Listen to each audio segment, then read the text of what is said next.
Esta historia me la contó mi padre hace mucho tiempo en voz baja y comienza a principios de febrero de 1937, cuando las tropas franquistas y del general italiano Roata estaban en las puertas de Málaga. Entonces, miles de refugiados de Málaga y de la provincia emprendieron la huida hacia Almería caminando por la carretera, lo que nosotros llamamos, y la que él me nombró por primera vez, la carretera de la muerte.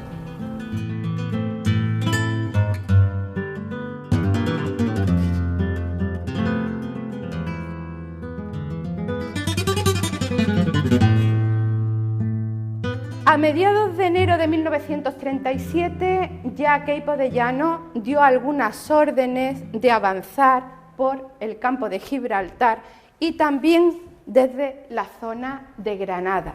Esas fueron las primeras maniobras, mediados de enero de 1937, pero con escasos efectivos, falangistas, requetés y algunas unidades africanas, que tanto temía la población civil.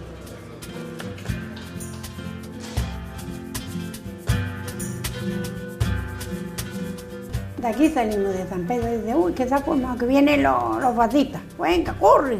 Ahí se quedó todo, cogimos nada y vamos, que andando todos, salimos toda la familia entera, familia de mi cuñada, no sé, yo que estaba ahí, mi hermana, que era otra familia, eran 3 y ellos eran no menos 7 o 6 y yo iba con ellos, yo me pilló aquí porque yo soy distante, él me pilló aquí y salimos corriendo a Málaga. Tras la caída de Marbella el 17 de enero de 1937, el frente queda estabilizado en esta posición. El avance de las tropas fue imparable. Apenas encontraron resistencia. Los efectivos republicanos eran apenas 2.000 fusiles, 6 ametralladoras, 4 cañones y 2 morteros. Enfrente tenían un ejército comandado por el coronel Borbón y que puede cifrarse en unos 7.600 hombres. El objetivo era concurrir a la ocupación de la capital de forma simultánea a las tropas italianas, de forma que el prestigio de la operación no fuera en ningún momento capitalizado por los italianos, tal y como presentían los mandos nacionales. Empezaron a llegar a Jimena una cantidad de hombres huyendo de Algeciras, de Castellá, de todos estos pueblos de por aquí, y contaban unos horrores que no podíamos ni creerlos, porque decían que estaban cogiendo a los hombres, los metían en camiones y los llevaban al cementerio y los fusilaban. Entonces dije mi padre, mira, vámonos para Málaga. Menos mal que en Málaga teníamos una familia y tuvimos vivienda, porque en Málaga llegaron tantísimos refugiados de todo el campo de Gibraltar y de los pueblos de Málaga, que en Málaga no tenía sitio para meterlos, incluso tuvieron que meterlos en la catedral. La catedral de Málaga fue el más vergonzante de los refugios. En enero, las autoridades malagueñas contabilizaban aproximadamente 50.000 mujeres y niños refugiados en la capital. En enero el número aumentó posteriormente a la caída de Marbella. La catedral se abrió a mediados de octubre de 1936. Se obligó al alcalde de Málaga a que entregara la llave. En principio el ayuntamiento, las autoridades republicanas no querían abrir la catedral por la necesidad de proteger su importante patrimonio artístico. Pero a partir del mes de octubre, la llegada del invierno y sobre todo la afluencia de nuevos contingentes procedentes de Manilva y Casares obligaron a abrir la catedral a los cientos de refugiados que cada día se hacinaban en las calles de Málaga viviendo o malviviendo en los portales. Las descripciones que tenemos de la vida de los refugiados en la catedral de Málaga nos muestran centenares de personas viviendo de forma infrahumana. De todas formas, en la investigación que nosotros venimos realizando sobre las condiciones de vida en la retaguardia malagueña nos demuestran la altísima incidencia de la mortalidad sobre la población refugiada en general en todo Málaga.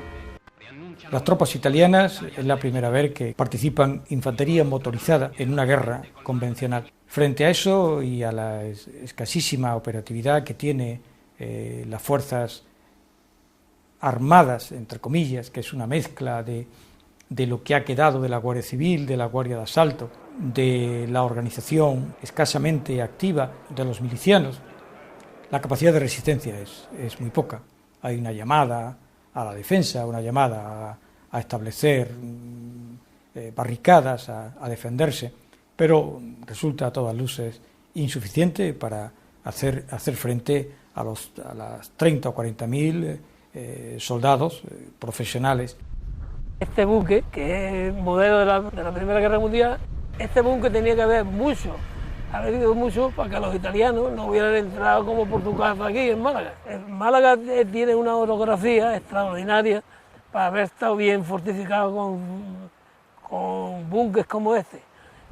Claro, los buques tienen que estar ocupados por gente que estuvieran bien preparada o medio preparada, y le hacían falta las alambradas y etcétera.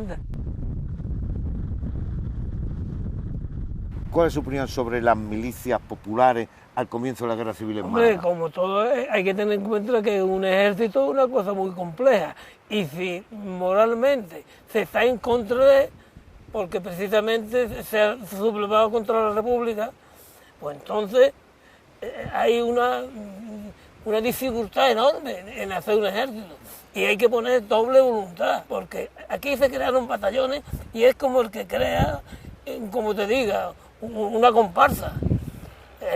La comparsa es mía y el batallón es mío y hago yo lo que quiera con él. O sea que el 10º batallón Málaga era del Partido Socialista, el otro batallón era de la CNDFAI, el otro era de y cada uno por su cuenta. Eso no podía ser.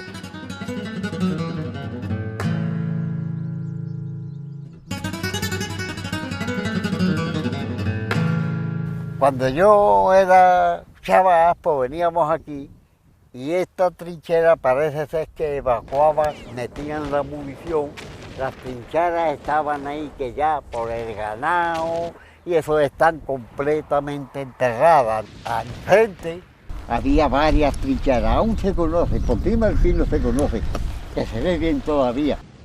Según escuchas tengo yo que venían 5.000 italianos y entraron ahí por la parte de la izquierda, de Alhama, de Granada. Cuando era un muchacho, escuchabais los bombardeos de los aviones, mucho, los disparos. Y subían los aviones de la parte esta de Melilla, unos aparatos negros muy grandes, unos decían que eran alemanes, otros decían que eran italianos. También participó una escuadrilla de la Legión Cóndor, y si no hubo más participación alemana fue por el mal tiempo que evitó una intervención mucho mayor. Hubo durante los meses de septiembre a octubre, prácticamente a diario cayeron bombas sobre la ciudad. En total hemos contabilizado 224 víctimas. Los bombardeos tenían en la población un doble efecto. Causaban una desmoralización total y durante unos meses en Málaga la población de Málaga vivió prácticamente enloquecida por el miedo a las bombas. Pues venían los aviones, apagaban las luces y nos quedábamos a oscuras en la calle. Entonces nos metíamos debajo de los bancos que había por allí, porque no solamente eran las bombas, sino otra cosa que le llamaban los pacos, que eran desde balcones o azoteas, los camuflados, aprovechaban que apagaban las luces y no los veían y disparaban contra todo el que se moviera. Aunque no tenemos un número exacto de las incursiones aéreas sobre la capital, sí podemos decir que aproximadamente un centenar de veces Málaga sufrió los efectos de la aviación nacionalista. Precisamente aquí en calle Martínez tuvo lugar el 23 de octubre uno de los más dramáticos bombardeos en el que murieron alrededor de 50 personas.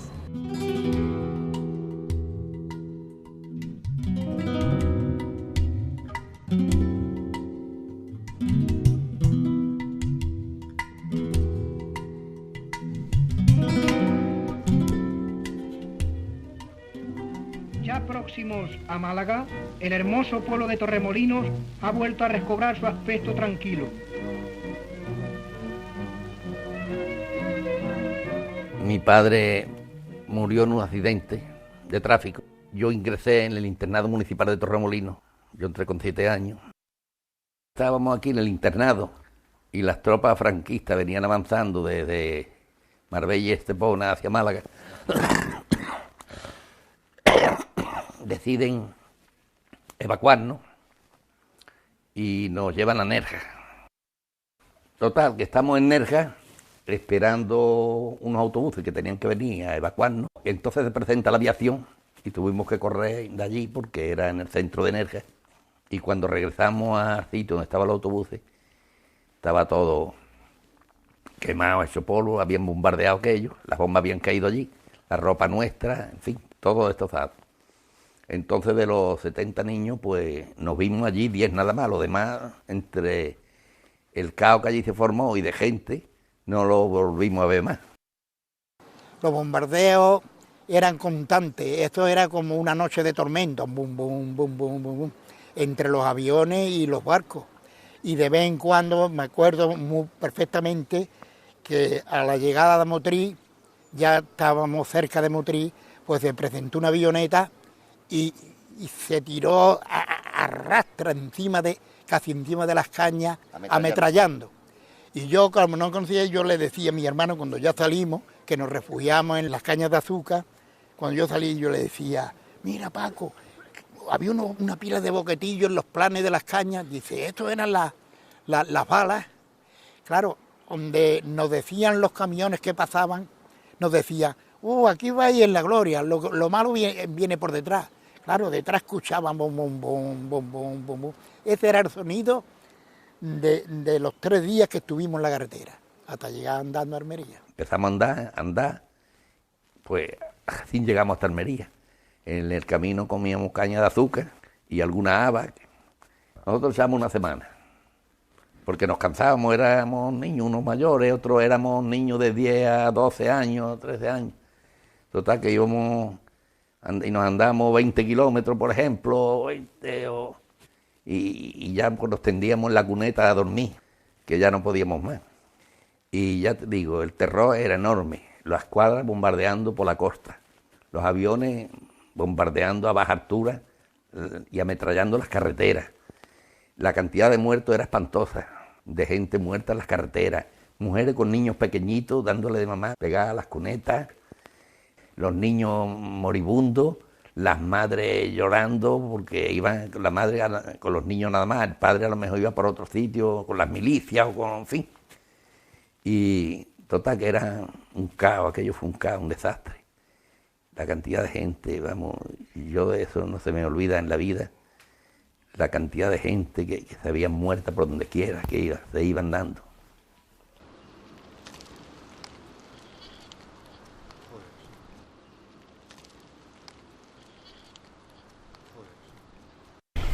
Tenía 16 años cuando salimos para allá.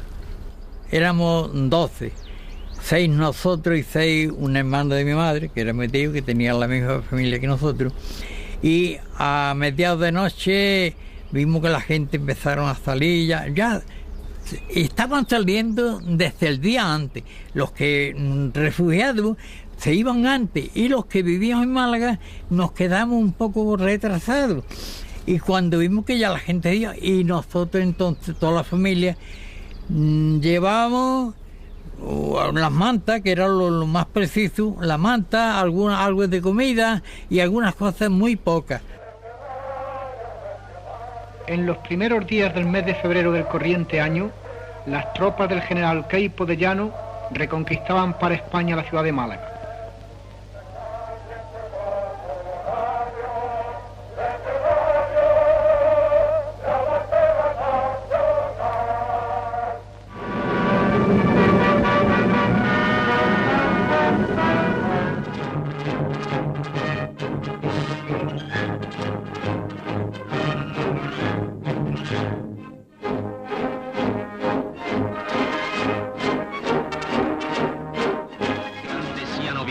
Da 4 giorni sugli autocarri, sfilano lungo la via Marqués de Larios, i cui palazzi sono stati devastati da rossi ed alcuni distrutti dalle fiamme.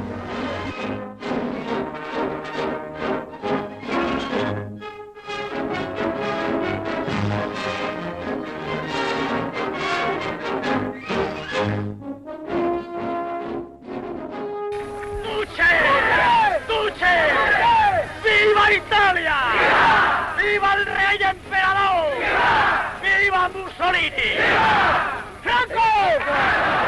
Paralelamente, las columnas ya españolas se situaban en Órgiva con el objetivo de cortar Motril, pero determinaron no cortarla definitivamente para que saliera toda la población, que era mayoritariamente civil.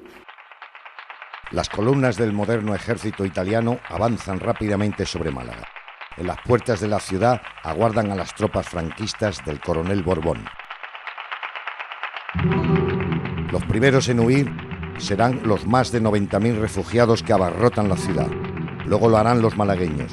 Les espera un trayecto de 200 kilómetros hasta Motril, la frontera republicana. Que en Cala de Morá, mucha gente, me acuerdo yo, íbamos subiendo a pendiente hacia arriba, que iba toda la carretera llena de criaturas, cuando aparecen 2 aviones y uno empieza a disparar en un lado y otro en otro, la gente empieza a correr y allí hay unos túneles pasados, hay unos túneles donde pasaba el tren y la gente se refugiaba allí, otros se tuvieron que tirar a la cuneta porque no tenía otra salvación.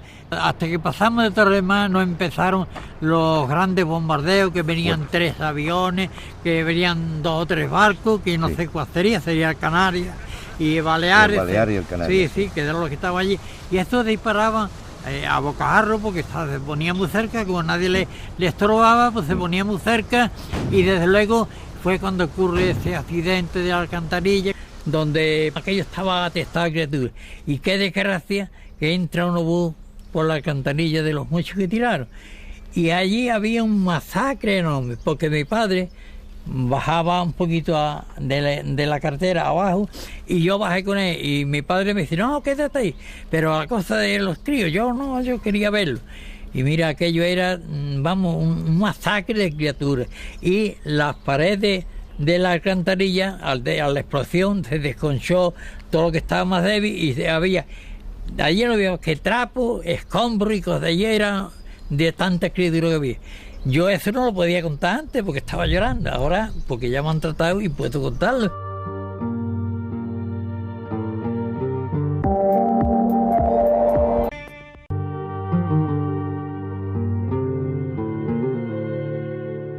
Salimos del cortillo de Río Seco, serían las 10 de la noche, las 9:30 exactamente, no me acuerdo bien, y venimos toda la noche andando y llegamos aquí por la mañana. Al puente este. Al puente ese, bajamos el puente, hicieron de comer mi familia, unas gallinas que traíamos en un saco. ¿Te acuerdas de la comida? Claro, la gallina frita y ya está, no había otra cosa, gallinas fritas. Y cuando terminamos de comer, corriendo las cosas, otra vez andar. Pero la gente mientras, esto era una feria, esto no paraba. De niños, de carro, de güeyes, de cabras. Los niños los llevaban los hombres puestos en lo alto. Hasta llegar a Motril corrimos mucho. Ya de Motril para allá, ya empezó los bombardeos. Y antes también bombardearon, pero menos. Todos los que salimos de aquí de Vélez, que le he dicho que salimos más de 20, Arbería llegamos a la vera de la bestia, como decía mi hermano. Llegamos, mi hermano es más chico, que es 3 años mayor que yo, que es el que tengo, mi hermano ese, una hermana mía, mi padre, mi madre y un sobrinillo mío, y yo. Eso llegamos a la vera de la bestia. Los demás todos se habían perdido por el camino. ¿Le daba más miedo los aviones o el bombardeo de los barcos? A mí me daba más miedo los aviones, porque es que los aviones se metían hasta la carretera para abajo, hacían y la metralla, y metrallando. Y los barcos, como estaban más lejos, y nosotros, donde mi hermano había muchas pizarras, no nos parábamos, porque sabía que aquello era un peligro. Nos parábamos más en sitio más abierto para adentro. Y por eso no... ¿Usted recuerda los muertos, doña Concha? Pues no le vi a ningún muerto. Yo sé que había mucho porque la gente se paraba, pero mi madre no quería que yo me parara. Mi hermano mayor y mi hermana, cuando había iban, y yo a verlo, lo que era, y iban a verlo. Como habían perdido mucha familia, pues iban a verlo. Pero mi madre no me dejaba. Le decía a mi padre, ¿cuál es la niña de la mano? ¿Cuál es la niña de la mano que te va a escapar? Va en busca de los hermanos. Y no quería yo, no quería que fuera. No me puedo decir, yo sé que había muchísimas, pegados así a las pizarras. Es que como los cañones iban a las pizarras caían para y mataban a la gente. Pero vaya, yo no me puedo decir que vi a ninguna. Tan solo que me quiso acercar a uno, le vi que era un sordo, porque tenía las botas destorbadas, pantalón destordado. Los aparatos eran como comían, de bomba, y nosotros, ¡pum!, al suelo, los chiquillos estos eran chicos, mi sobrino. Yo siempre me acuerdo que era el Canario y el Cervera, bombardeando continuamente a la sierra y a las personas que iban por la carretera. La metralla y las piedras y todo eso caía en las carreteras y también metrallaban y claro, pues había cientos y cientos de muertos. Tira bomba, uno, ay mamá que me está perdiendo mi madre, el otro, ay mi niño, el otro, ay mi madre, eso, curry. Lo mismo que se ve en el viernes ese, pues movíamos nosotros. Uno con una maleta, el otro con un bulto. Que vienen los patitas, vamos corriendo. Salimos, todos juntos, todos íbamos juntos. Que viene otra vez, pues vamos a andar a la carretera, pues nosotros no sabíamos dónde íbamos. Nosotros vamos a andar a la carretera, andar personas, sí, aquello era una nube, niños, de todo. Tuvimos suerte esa familia que nosotros íbamos todos, nos salvamos. Pero van a caer las bombas, los muertos allí en la carretera, el barco tirando, uno lo habían tapado con una chaqueta al coche y la cabeza tenía ahí enfrente. Ay, qué susto. Decían, corre para adelante. Nosotros todos para adelante, hasta que llegamos a Almería.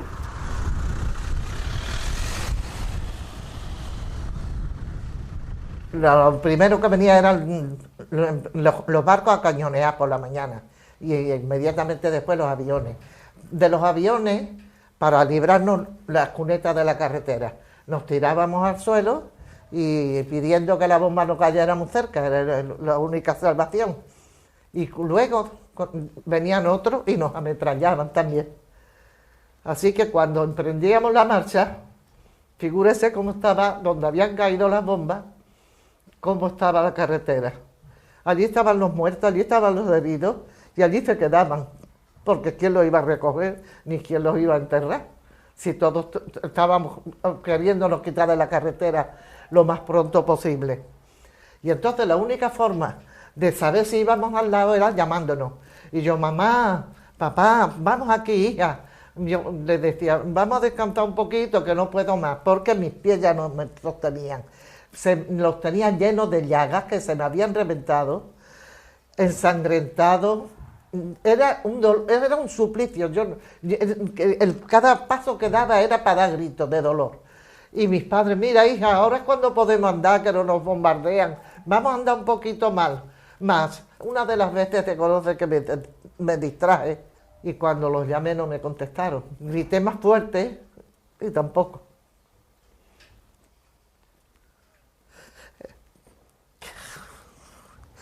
Entonces me volví loca, gritando y llorando. Papá, mamá, me he perdido, no puedo andar más. Y me veía sola. Y seguía andando, pero viendo que ni me contestaban, ni yo podía andar más, digo, no vale la pena luchar ya más. Entonces me senté en la carretera, en una piedra, me senté allí y digo, que sea de mí lo que quiera. Y allí me quedé. La gente pasaba, nadie hacía caso de nadie, cada uno iba a salvarse que podía. Yo no sé si ya me quedaban siquiera lágrimas para llorar de todo lo que había llorado y ronca de haber gritado llamando a mis padres. No sé qué hora sería, ya hacía mucho tiempo que había amanecido y empezaron a cañonear los barcos. Yo no me moví, allí me quedé sentada, digo, total, no vale la pena. Y de pronto oí el trote de un caballo.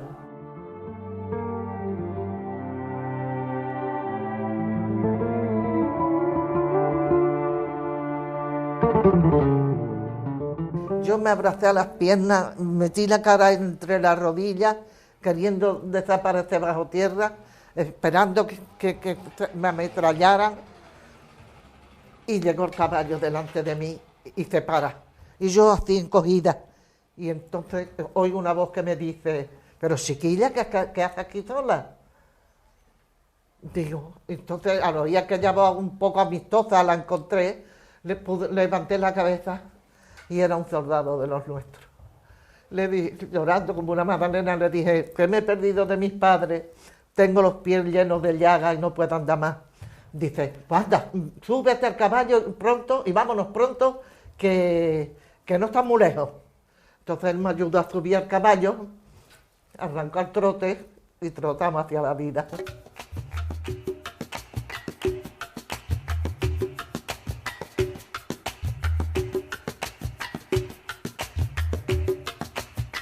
¿Quién te conoce, hija? Pues entró un barco de guerra en la bahía. Sí. Y mi marido y otros muchos creyeron que era un barco, pero que no era peligroso. Y bajaron, querían verlo. Y subiendo ellos, tiraron el primer cañonazo, entonces se subieron a un molino de esta familia. Y allí nos fuimos, pasando por Motril. Nos metimos en un cañaveral, porque se veían los aviones y teníamos miedo, ¿no? Y por encima pasaba. Porque me acuerdo que mi marido decía, tú no te puedes imaginar la cara que se te puso cuando los aviones estaban encima de nosotros. Y mi marido iba con su niña, que era muy chiquita, en brazos, y yo pues con los niños andando, hasta llegar a Terdeferro, que llegamos pues, al oscurecer. Entonces llegamos a una casa que vimos a la derecha de la carretera y a preguntar algo fue mi marido. Y resulta que eran maestros también. Pues mi padre, la verdad, fue alcalde no sé si antes o en la República, de eso no estoy yo segura, pero mi padre fue tan honrado, tan trabajador, no le tenía miedo a nada.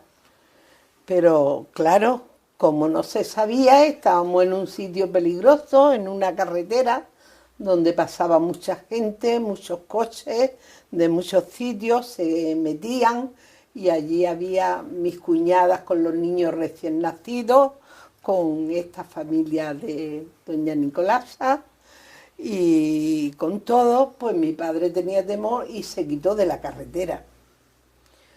¿Dónde fuimos? Pues fuimos a un pueblo de la Alpujarra, que era un pueblo de una cuñada mía, y allí estuvimos varios días. Cuando ya se calmó todo, volvimos los más pequeños a limpiar la casa, donde para nosotros aquello fue un espanto de ver tantas muertes en la carretera, tantos niños, personas mayores, liados en mantas, muertos, no sé si era de cansancio, de falta de comida, pero que veíamos vimos muchas cosas, que aquello nos puso malos porque éramos muy jóvenes. Y mi padre estaba preparado para hacer otra obra por detrás del molino, había acá piedras, que antes se hacían las obras con eso, y sacó una niña de la obra, de la cal, que lloraba una niña, y él fue y escarbó y se encontró una niña. ¿Una niña perdida? Una niña perdida con un añito o 15 meses, una cosa así. Y la chiquilla era monísima, rubia, que yo me lo hubiera quedado también, pero ya la lavaron y la prepararon y una señora que no tenía hijos se quedó con ella.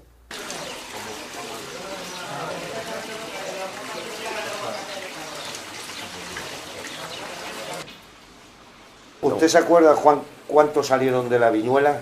Aquí sería casi, yo creo que un 70 o un 80% se fueron. No, se fueron muchos también por miedo, más lo que existiera el miedo, ¿no? Decían que me vienen matando, que viene la vida amable. Le voy a decir una cosa, sea por la edad, me servía aquello de como risa.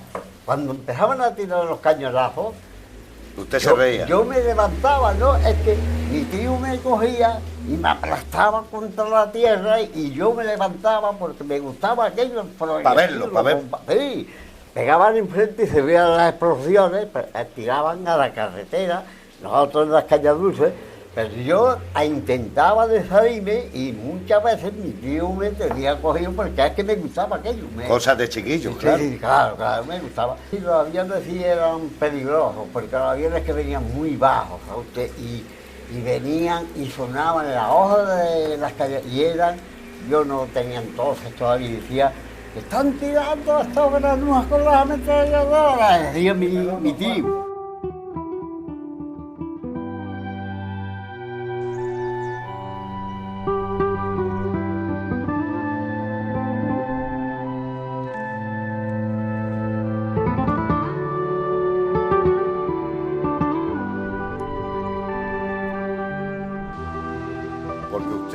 José, usted no fue a la desbandada, usted se quedó en Salobreña. Vio usted la gente por la playa, por la calle Cristo, por todos lados.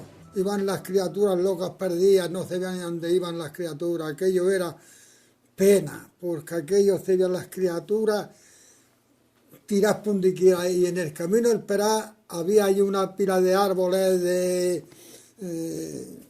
álamos, había mimbres, y allí estaban ahorcadas las criaturas, los coches andaban sin goma, con las llantas solamente, sí. Y las criaturas iban ahorcándose, donde pillaban porque iban desesperados. Y también vi yo a las criaturas, a las madres con los niños, que los llevaban en brazos y estaban atascados y muertos ahí. ¿En el río?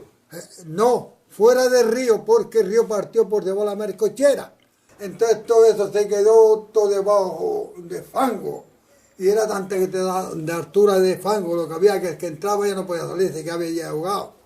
¿Y usted vio a criaturas, mujeres, niños ahogados? Digo, niños ahogados, allí tirados las criaturas, la madre solamente se le veían a los chiquillos ahorcados allí, muertos. Entonces lo iban sacando y con carros de bolsa y una red que le echaban, lo iban echando al carro, con una galumba que llevaba de criaturas muertas allí, tanto niños como hombres, como mujeres, como todo Dios allí muerto.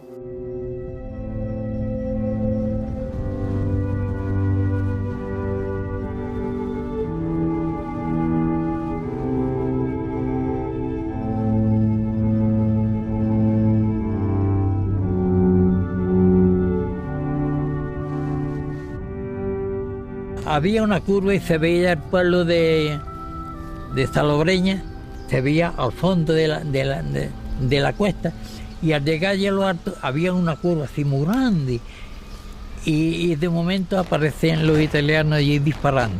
Y ya la gente corría, todo el mundo, ¿qué vamos a ver? A correr, a coger los montes, otros se tiran a otro lado, y al lado los tíos pasan por allí, y ya cortan el paso. Claro, en la carretera no quedaban algunas personas, tiro allí al suelo, a lo que fuera, y ya pasaron, y ya de allí ya volvimos para atrás. Y llega a Torre del Mar. Y en Torre del Mar había allí mucha gente esperando poder coger el tren para Málaga. Miguel, ¿vio usted ambulancia durante la desbandada por la carretera de Almería? Sí, yo recuerdo muy bien que nos extrañaba mucho porque una ambulancia que iba y nosotros decíamos, pues heridos tiene que llevar, pues la ambulancia iba, claro, abriéndose camino entre tantas miles de personas, ¿no? Pero es que al rato veíamos que regresaba para atrás otra vez. Y así estuvimos viendo varios días la ambulancia de ella hacia adelante y hacia atrás. Y era recogiendo heridos y gente que estaban desmayada en las carreteras, y en fin. Cuando los refugiados que venían de Málaga, los fugitivos consiguieron salvar el río Guadalfeo, después de haber sido alcanzados algunos, la mayoría, por las tropas italianas, únicamente encontraron la ayuda del médico canadiense, el doctor Norman Bitium. Norman Bitium llega a Almería el 10 de febrero y se encuentra con la tragedia de la población que huía de Málaga. Comienza a organizar viajes desde Almería, desde la capital de Almería, a la carretera, recogiendo a cuantas personas podía para llevarlas a Almería. Su labor se centró en el apoyo, en la atención, sobre todo a mujeres y niños, los que venían heridos, los que venían moribundos, mujeres embarazadas.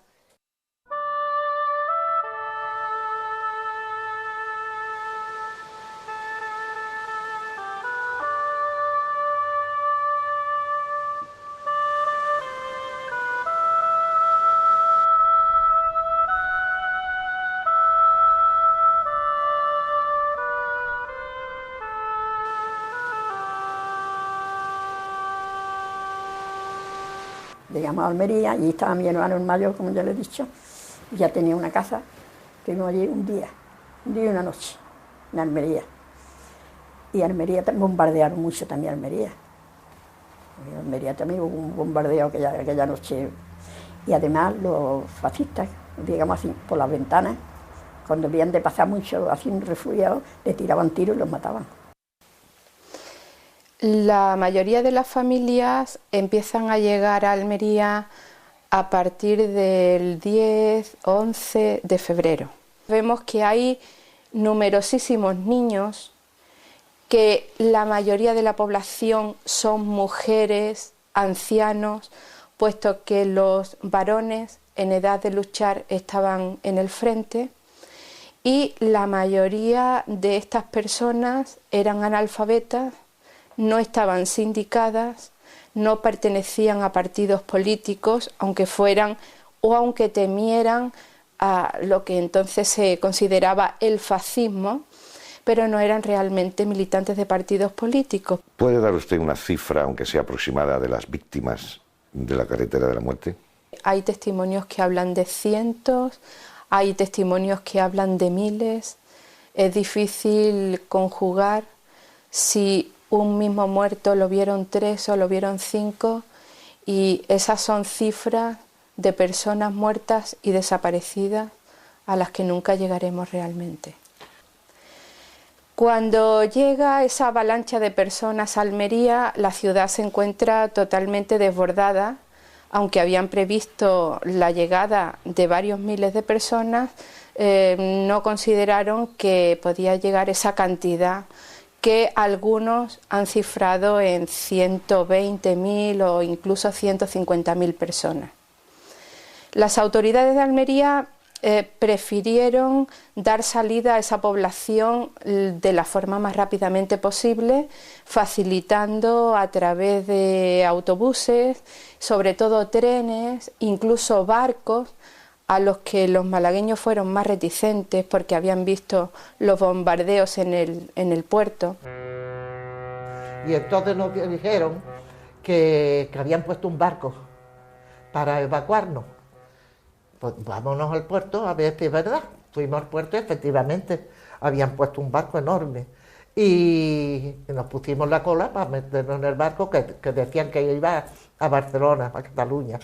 Y estando en la cola vinieron los aviones a correr para atrás, nos metimos debajo de unos tinglados de esos que hay en el puerto de Uralita, que esto no era nada, pero en fin, felizmente tampoco nos cayó la bomba cerca, y cuando ya pasó el bombardeo, pues subimos al barco, y el barco iba lleno, que íbamos en los pasillos, sentados en el suelo en los pasillos, y así salimos hasta llegar a Alicante. Yo con un miedo horrible de que nos fuera porque los barcos estaban cerca. Yo digo, este barco lo hundirán en cuanto salgamos del puerto. Y nos embarcaron hacia Valencia. En Valencia también el Socorro Rojo Internacional nos atendió allí, y ya para Barcelona. Y en Barcelona ya estuvimos en una residencia que se llamaba Residencia Infantil Francisco Maciá. ¿Cómo fue vuestra estancia en Alicante, después de huir de Almería en aquel barco? Mire, mi estancia en Alicante tiene dos versiones. Por la guerra, horrible. Por la población, encantadora. Es como mi segundo pueblo, porque se portaron con nosotros como nadie podía portarse. Y todo gente trabajadora. Y allí estuvimos durante todo el tiempo de la guerra. Allí nos pasó igual, tuvimos que salir pitando desde Barcelona hasta la frontera. Y allí, pues, después de 3 días y 3 noches andando, de Barcelona a Francia, pues fuimos a parar a un campo de concentración. Yo ya tenía 12 años. Y con 12 años, donde había miles y miles de personas allí, estuve yo. No estuve mucho tiempo, porque afortunadamente fue una familia francesa preguntando por un niño que no tuviese familia. Y el que estaba al cargo de aquello, que era el intérprete Francisco, que había sido comandante del ejército republicano, era el intérprete, sabía hablar francés muy bien. Pues recuerdo cuando me llamaron que estábamos amontonados todos allí en el campo de concentración. Me nombraron a mí. Salí yo corriendo y había un coche allí en la puerta de la oficina y me dice, chico, ¿tú te quieres marchar con esta familia? Digo, ahora mismo. Ángeles, eso hasta el final, hasta febrero del 39, 2 meses antes de que terminara la guerra civil, sí. Su familia se embarca. Eso es a México, decían que porque el pasaporte nos lo dieron con destino a México. A México, sí. Pero llegó a Argelia y allí nos dejaron. Toda la familia. Toda la familia y todos los que íbamos en el barco. Sí. Y llegamos a Orán y no nos dejaron de desembarcar. Nos tuvieron toda la noche allí en el puerto, a la salida del puerto, sin venir a traernos nada. Allí estuvimos toda la noche. Y ya por la mañana, además hacía muy mal tiempo, el barco dando tumbo allí. Y ya por la mañana, pues dijeron que teníamos que seguir la ruta, que íbamos a desembarcar en otro sitio. Y seguimos costeando. Y nos llevaron a un pueblo, pues nos metieron en el campo de concentración, era una barraca grande, y nos dieron una habitación, y en la otra habitación 2 familias más, y allí estuvimos, y cuando ya, por fin, al cabo de unos 4 meses o así, entonces cuando ya Franco dijo que podían venirse a España todos los que no tuvieran las manos llenas de sangre, que no les pasaría nada, pues dijo mi padre, vámonos. Y entonces ya escribió a su familia Jimena y esto le dijeron, hablaron con la Guardia Civil, le dijeron que podía volver, que no tenían nada contra él. Y cuando terminó, igual que empezó, que viene, cuando estamos en Albalá de la Ribera que terminó la guerra, ay, dice, ¿que ha terminado la guerra? Ay, qué bien. Y en la plaza, aquella discusión que estaba. Y uno se equivocó, dice, que vivan los 2 dialitos. Dice, no, perdón, como vamos a equivocar. Que nos vamos a equivocar. Que nos vamos a equivocar. Yo cuando sentí, me iban los 2 dialitos, me entró unos espelucos, yo dije, ay, aquí me van a matar todos. A la vuelta de la huida hacia Almería, Málaga aparece totalmente amedrentada. No circula la gente por la noche, por el miedo a ser detenido, inclusive todo el mundo le teme a de sentir los disparos en los cementerios y luego se sentía nuevamente pum, pum, pum, es decir, el tiro de gracia que le dan cuando lo fusilan. Entonces eso tenía aterrorizado a toda Málaga, porque claro, esa situación de que usted no podía circular, los cines estaban prohibidos a las 11:30, ya no podía haber cine. El graduado militar prohibió las chicas que tenían falda colorada. Salió una expedición de niños hacia España, de niños españoles, igual en la misma situación mía, que estaban allí. Y entonces decidí yo integrarme en esa expedición y venirme. Y ellos fueron a Angulema, en Francia, que estábamos llorando mucho, total, que decidí venirme y llego el día 22 de agosto del 39, muy poco antes de estallar la Segunda Guerra Mundial. La guerra estalló en septiembre, por día, por un mes, no me coge a mí la Segunda Guerra Mundial allí en Francia. Aquí en Vélez, cuando estaban las fascistas falaístas, estaban en la estación esperando los coches que llegaran, y llegabas tú a la cárcel, tú, los civiles allí, a la cárcel, a todo el que le parecía.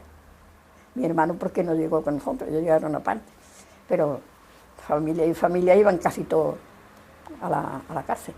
Nosotros, de los que llegamos, que era mi padre, mi cuñado, mi hermana la soltera, mi hermano chico y yo, no hemos cogido a ninguno. Fuimos a casa de una sobrina de mi madre a Pará. Y a mi hermano mayor se lo llevaron el 1 de mayo y lo mataron el 23 de mayo, de aquel año, el año 40. Lo mataron. Al otro no, el otro estuvo casi otro año preso en Málaga. ¿Y lo mataron también? Lo mataron también, al año. Lo mataron en el 41, en febrero. Mi madre hizo una sartena de papas fritas y un huevo, y me dio una sábana, una almohada y un cobertor para mis hermanos que se taparan y comieran. Primeramente fue el ayuntamiento y me dijo un señor, dice, están en la cárcel, que todavía no salen. Entonces fui yo, me acerco a la puerta de la cárcel y los dos estaban abrazados llorando.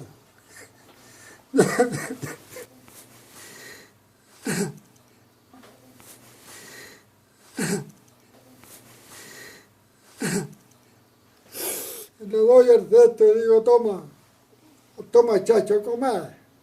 Dice, usted no tenemos ganas de comer. Digo, ¿por qué? Comer. Dice, nos van a matar.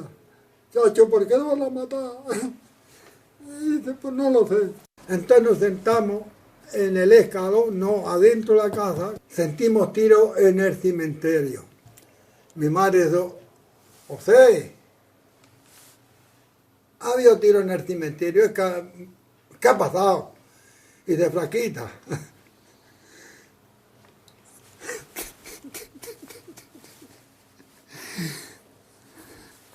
Lo han matado. ¿Quién?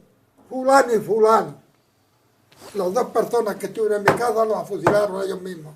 Aquí mismo en Torremolinos, familias que habían matado a los padres o estaban presos, y a lo mejor eran 5 o 6 hermanillos chicos y la madre pasando necesidades, y al padre lo habían matado por nada, porque aquí no se cometieron,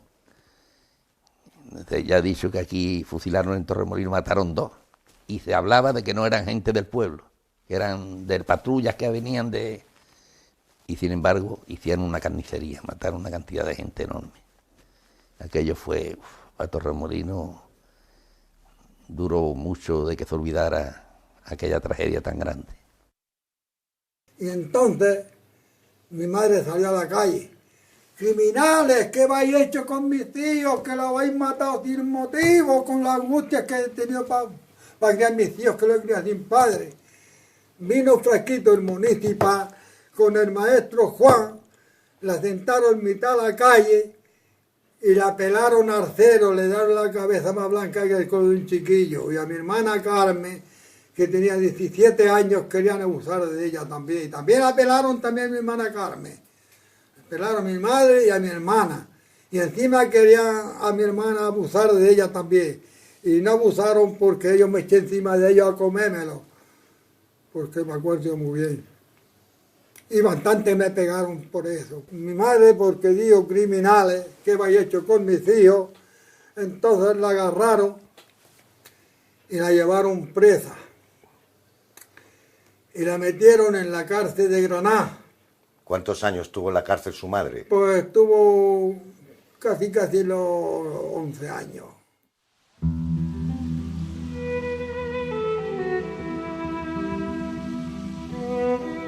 Aunque es difícil imaginar tanta crueldad y tanto ensañamiento sobre un pueblo, la carretera de la muerte jamás fue mencionada por los ganadores de la guerra civil. Han tenido que pasar 70 años para que se pueda hablar de ella. Tengo la certeza de que la mejor manera de que cicatricen esas crueles heridas no es mediante el silencio, sino con la palabra libre. Y tengo también el profundo convencimiento de que un pueblo con la memoria escamoteada, un pueblo sumido en la ignorancia de su pasado, es un pueblo doblemente herido.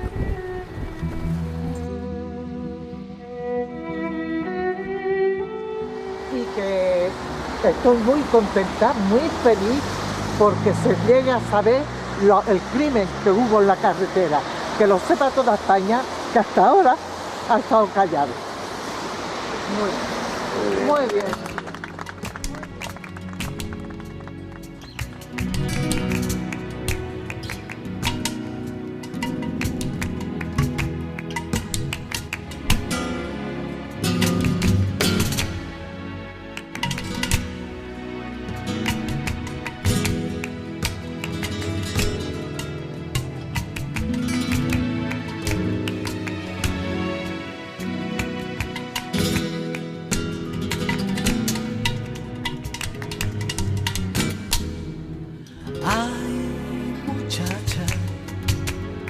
Cuánto barco en el puerto de Málaga.